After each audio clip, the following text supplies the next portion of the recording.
Assalamualaikum warahmatullahi wabarakatuh. Saya Indah Permadani, NPM 2114340092, kelas 3H dari Prodi PGSD.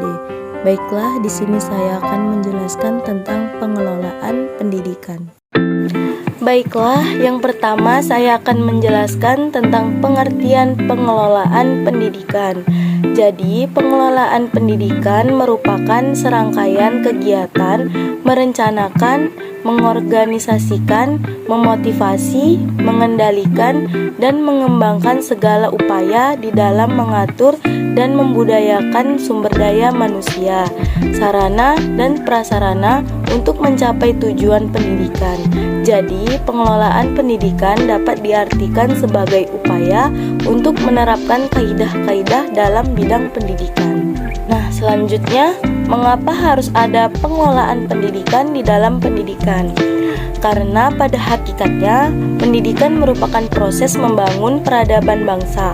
Oleh karena itu, pendidikan harus selalu bertumpu pada konsep pertumbuhan, pengembangan, pembaharuan, dan kelangsungannya, sehingga penyelenggaraan pendidikan harus dikelola secara profesional, sebab pendidikan merupakan faktor penting yang harus dikelola dengan baik, karena dengan pendidikan dapat meningkatkan segenap potensi peserta didik menjadi sosok sumber daya manusia yang berkualitas bagi suatu bangsa. Untuk soal yang ketiga itu ada apa sih fungsi prinsip pengelolaan pendidikan? Jadi fungsi prinsip pengelolaan pendidikan itu terbagi menjadi 7. Yang pertama ada pengambilan keputusan, yang kedua ada perencanaan, yang ketiga ada pengorganisasian, yang keempat ada komunikasi, yang kelima ada mengkoordinasi, yang keenam ada mengawasi, dan yang ketujuh ada menilai. Pertama, saya akan menjelaskan tentang pengambilan keputusan. Jadi, pengambilan keputusan itu pada dasarnya ditujukan untuk memecahkan masalah, sehingga fungsi dalam pembuatan keputusan akan membawa dampak terhadap seluruh organisasi, perilakunya, hasil keputusan, dan juga melihat resiko yang akan dihadapi. Jadi, setiap keputusan hendaknya sudah dapat mempertimbangkan risiko secara sistematik dan keputusan yang efektif. Selanjutnya ada perencanaan. Perencanaan merupakan kegiatan untuk menetapkan tujuan yang akan dicapai, beserta cara untuk mencapai tujuan tersebut. Jadi, perencanaan dalam pengelolaan pendidikan merupakan kunci utama dalam menjalankan segala aktivitas lain, karena suatu aktivitas yang dilakukan tidak akan berjalan dengan baik tanpa didahului oleh adanya perencanaan. Yang ketiga ada pengorganisasian. Pengorganisasian ini adalah suatu rencana yang telah tersusun secara matang dari tujuan yang hendak dicapai.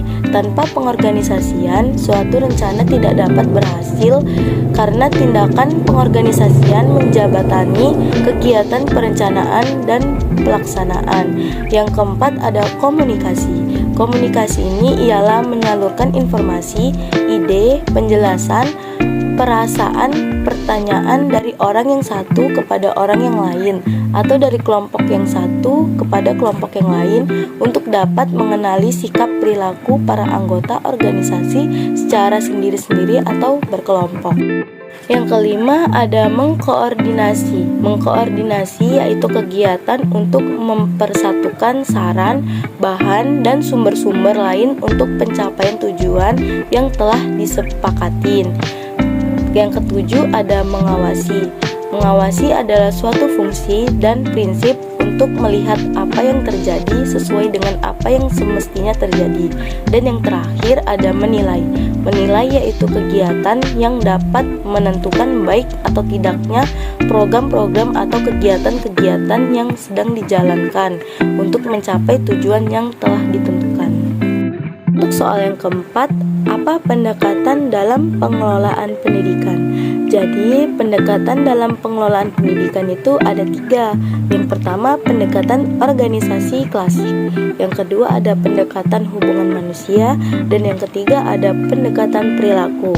Saya akan menjelaskan yang pertama tadi ada pendekatan organisasi klasik. Jadi, pendekatan organisasi klasik yaitu ilmiah yang dipelopori oleh Frederick Taylor yang mengemukakan bahwa pendekatan ini adalah upaya untuk dapat menggunakan orang secara efektif dalam organisasi industri. Dan yang kedua tadi ada pendekatan hubungan manusia. Pendekatan hubungan manusia yaitu gerakan yang lahir dan berkembang sebagai reaksi terhadap pendekatan organisasi klasik. Dan yang ketiga ada pendekatan perilaku, yaitu menggabungkan antara hubungan sosial dengan struktur formal dan menambahkannya dengan proposisi yang diambil dari psikologi, sosiologi, ilmu politik, dan ekonomi. Sekian dari hasil penjelasan saya mengenai pengelolaan pendidikan. Saya memohon maaf apabila ada kekurangan atau salah kata. Saya akhiri dengan wabillahi taufiq wal hidayah. Wassalamualaikum warahmatullahi wabarakatuh.